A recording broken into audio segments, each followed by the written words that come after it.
ಅನ್ನೋದು ನಿಜವಾದ ಅವರಿಗೆ ಬೆಂಬಲ ಕೊಡಿ. ಈಗ ನನ್ನ ತಮ್ಮ ಬಂದರು, ಕ್ರಾಂತಿರಾಜು ಅಣ್ಣ ನೀವು 5 ಲಕ್ಷ ಕೊಟ್ಟರೆ ನಾನು 2 ಲಕ್ಷ ಕೊಡ್ತೀನಿ. ಈ ಥರ ನಾವಿದ್ದೀವಿ. ನಿಮಗೆ ಹಣ ಬೇಕಂದ್ರೆ ಸನ್ಮಾನ್ಯ ಮುಖ್ಯಮಂತ್ರಿಗಳನ್ನ ಕೇಳ್ಕೊಳ್ತೀನಿ, ನಾವು ಹಣ ಕೊಡ್ತೀವಿ. ಅವ್ರ ಜಾಗ ಕೊಡಿಸಿ ಸ್ವಾಮಿ, ಜಾಗ ಕೊಡಿಸಿ.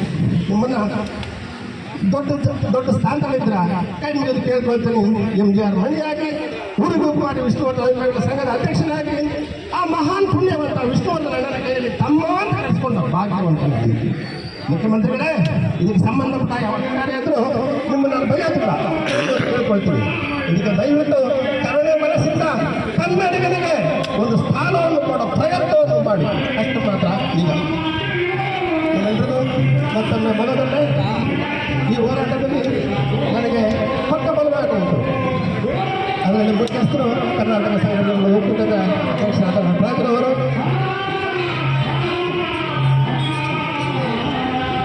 ಹಲೋ, ನನ್ನ ಆತ್ಮೀಯ ಸಹೋದರಿ ಹೋರಾಟಗಾರ್ತಿ ಉಮಾದೇವಿ ಅವರು, ಮತ್ತು ಕ್ರಾಂತಿರಾಜರವರು, ಮತ್ತು ವಿಷ್ಣುವರ್ಧನ ಅಭಿಮಾನಿಗಳಲ್ಲಿ ಹಳಬರಾದ ನನ್ನ ಆತ್ಮೀಯ ತಮ್ಮ ಚಂದ್ರು ಯಮನೂರವರು, ಮತ್ತು ಇನ್ನು ಸಮಸ್ತರು ನಾಗಭೂಷಣ, ಇನ್ನು ಸಮಸ್ತರು, ಮತ್ತೆ ಬೇರೆ ಯಾರು ಹೆಸರು ಬಿಟ್ಟಿದ್ರೆ ದಯವಿಟ್ಟು ತಪಾಸಣೆಗೊಳ್ಳಿ. ಎಲ್ಲರ ಹೆಸರು ಹೇಳ್ಕೊಂಡೋದ್ರೆ ನನ್ನ ಭಾಷಣ ದೊಡ್ಡದಾಗುತ್ತೆ.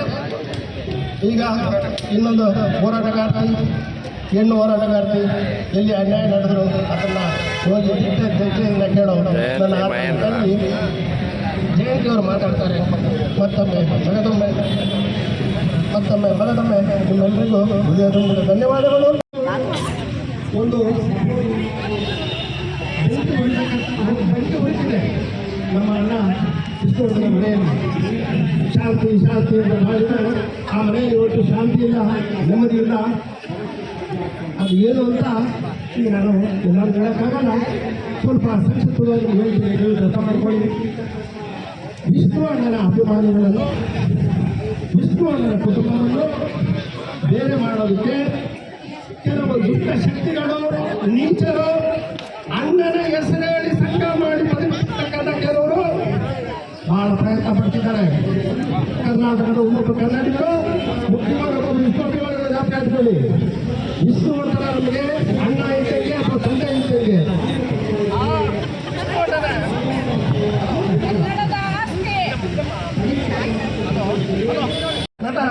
ನಟ ಬಾಲಕೃಷ್ಣವರ ಕುಟುಂಬದಲ್ಲಿ ಯಾರು ಹಣ ಕೇಳ್ತಾರೆ ಅಂದರೆ, ನಾನು 5 ವರ್ಷದ ಮುಂದೆ ನಟರಾಜ್ ಅವರು ಕನ್ನಡ ಸಂಘಟನೆ ಒಕ್ಕೂಟದ ದಿವಂಗತ ಆತ್ಮೀಯ ಸಹೋದರ ನಾಗೇಶ್ 13,000 ಜನ ಹೋರಾಟ ಮಾಡಿದ್ರು. ಇದೇ ಫಿಲಂ ಮಾರ್ಕೆಟ್ 13,000 ಜನ ಹೊರಟ್ಕೊಳ್ಳಿ, ಯಾರು ಮಾಡೋಕ್ಕೆ ಸಾಧ್ಯ ಇಲ್ಲ. ಅದು ಕರ್ನಾಟಕ ಸಂಘಟನೆ ಒಕ್ಕೂಟದ ಸಹಕಾರದಿಂದ, ವಿಷ್ಣು ಅಭಿಮಾನಿಗಳ ಸಂಘದಿಂದ ನನ್ನ ಅಧ್ಯಕ್ಷತೆ ಅವತ್ತು ಇದೇ ಫಿಲಂ ಮಾರ್ಕೆಟ್ ಹೇಳಿದೆ. 7 ವರ್ಷಕ್ಕೆ ಬಂದು ನಾನು 5 ಲಕ್ಷ ಕೊಡ್ತೀನಿ. ಅವನು ಕುಮಾರಸ್ವಾಮಿ ಅವರು ಮುಖ್ಯಮಂತ್ರಿ, ನಿಮ್ಮ ಕಟ್ಟಕ್ಕಾಗಿಲ್ಲ ನನಗೆ 5 ಲಕ್ಷ ಕೊಡ್ತೀನಿ, ಒಬ್ಬ ಅಭಿಮಾನಿ ಮನೆ ಬಗ್ಗೆ ನಾನು ಬರ್ತೀನಿ. ಅದನ್ನ ಇವತ್ತು ಮಾಡ್ತೀನಿ, ನಾಳೆನೂ ಮಾಡ್ತೀನಿ. ನಮ್ಮ ಉದ್ದೇಶ ಒಂದೇ.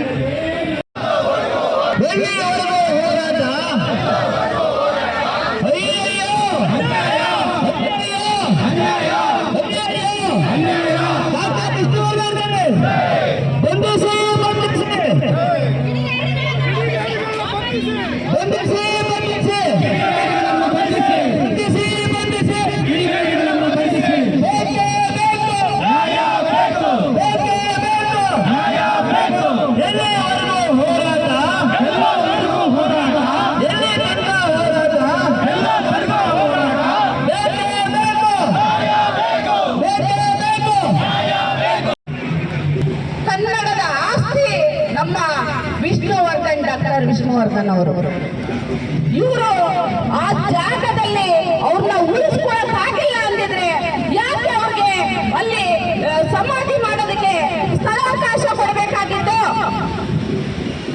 ಅಷ್ಟು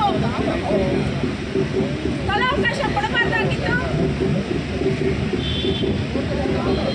ಕ್ಷಮೆ ಇರಲಿ, ನಮ್ಮ ಮೈಕ್ದು ಸ್ವಲ್ಪ ಅಥವಾ ಇನ್ನು ಚಿಕ್ಕ ವಯಸ್ಸಲ್ಲಿ ನಮ್ಮ ತಂದೆ ಇದ್ದಂಗೆ ಆ ನಮ್ಮ ಅಣ್ಣನ ಧರ್ಮಪತ್ನಿ ಶ್ರೀಮತಿ ಮಾರುತಿ ವಿಷ್ಣುವರ್ಧನ್ ಅವರ ಮಗಳು ಚಿಕ್ಕವಳು ಕೀರ್ತಿ ಅಂತ ನನಗೆ ಮಗಳ ಸಮಾನ, ಭಾರತಿ ವಿಷ್ಣುವರ್ಧನ್ ನನಗೆ ಅತ್ತಿಗೆ ಸಮಾನ. ಆ ಕೀರ್ತಿ ಅವರ ಗಂಡ ಅನಿರುದ್ಧ ನನಗೆ ಅಳಿನ ಸಮಾನ. ಕಾರಣ ವಿಷ್ಣುವರ್ಧನ ಹತ್ರ ತಮ್ಮ ಅಂತ ಕರ್ಸ್ಕೊಂಡ ಭಾಗ್ಯವಂತ ನಾನು.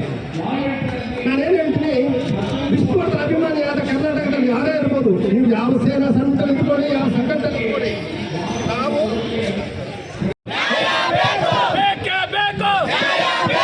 ಎಲ್ಲಿವರೆಗೂ ಹೋರಾಟ, ಯಾತಕ್ಕಾಗಿ ಹೋರಾಟ, ಬೇಕೇ ಬೇಕು, ಬೇಕೇ ಬೇಕು, ಯಾತಕ್ಕಾಗಿ ಹೋರಾಟ, ಬೇಕೇ ಬೇಕು, ಬೇಕೇ ಬೇಕು, ಬೇಕೇ ಬೇಕು. ಸ್ಟಿಲ್ಲರ್ ತರ ಅವ್ರು ಯಾಕೆ ಕೂಡ ತಗೋತಾರೆ, ಆಮೇಲೆ ನೀವೇ ತಗೋರು.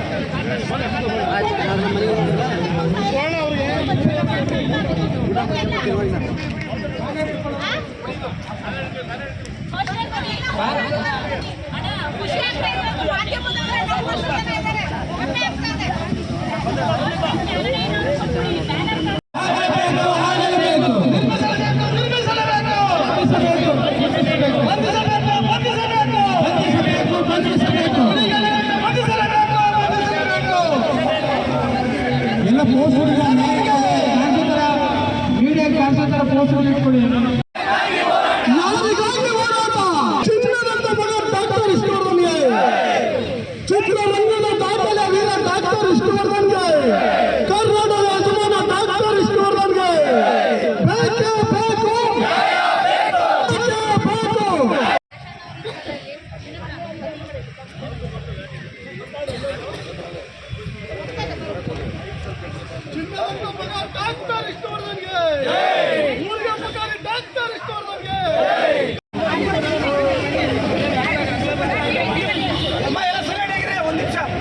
ಎಲ್ಲ ಹೋರಾಟ ಸಿಂಹ ವಿಷ್ಣುವರ್ಧನ ಅಭಿಮಾನಿಗಳೇ, ನಾವೆಲ್ಲ 17ನೇ ತಾರೀಕು ಸಾಹಸ ಸಿಂಹ ವಿಷ್ಣುವರ್ಧನ್ ಅವರ ಅಳಿಯವರು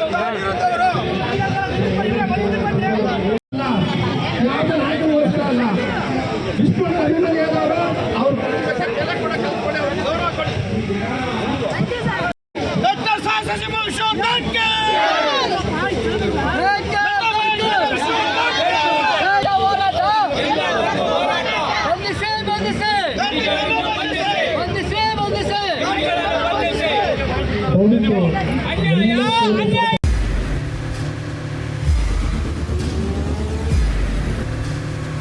ಪ್ರಜಾಮಾರ್ಗ ನ್ಯೂಸ್, ಇದು ಜನಸಾಮಾನ್ಯರ ಧ್ವನಿ.